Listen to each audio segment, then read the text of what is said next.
Ils sont venus, ils sont tous là.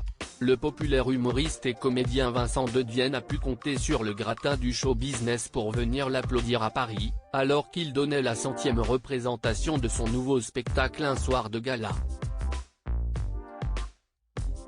CIST sur la scène de Marigny, dans le chic 8e arrondissement de la capitale, qu'il se produisait devant un parterre de VIP le 27 juin. Parmi les convives du jour, il fallait notamment compter sur la présence du sniper de l'humour et ancien chroniqueur, Guy Carlier. Aujourd'hui âgé de 73 ans, il semble en meilleure forme que par le passé et ce grâce à une très importante perte de poids.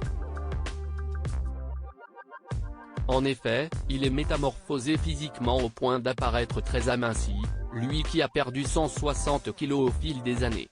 À une époque, il pesait 250 kg et était en obésité morbide.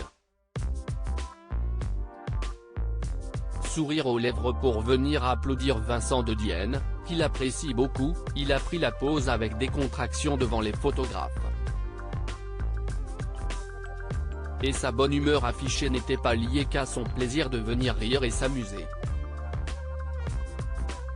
Nul doute que la présence de sa nouvelle compagne Christine à ses côtés, n'était pas totalement étrangère à l'affaire.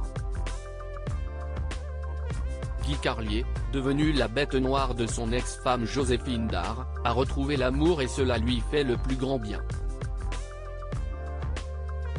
S'il s'affiche peu avec sa nouvelle compagne, il avait toutefois eu l'occasion d'en dire le plus grand bien en 2020, au plus fort de la pandémie.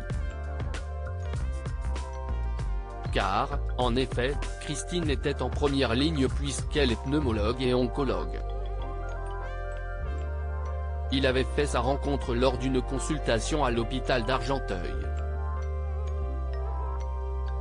Déjà pendant la crise sanitaire, il saluait sa belle sur Twitter, il écrivait « Dîner sur la terrasse où chaque soir, mon héroïne écoute vos acclamations, les larmes aux yeux.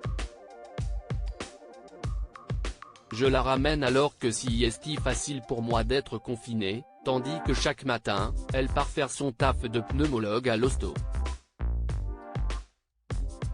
Comme elle ne parlera pas, je le fais à sa place. » À noter que le spectacle de Vincent de Dienne, 35 ans, se poursuit à Marigny jusqu'au 2 juillet.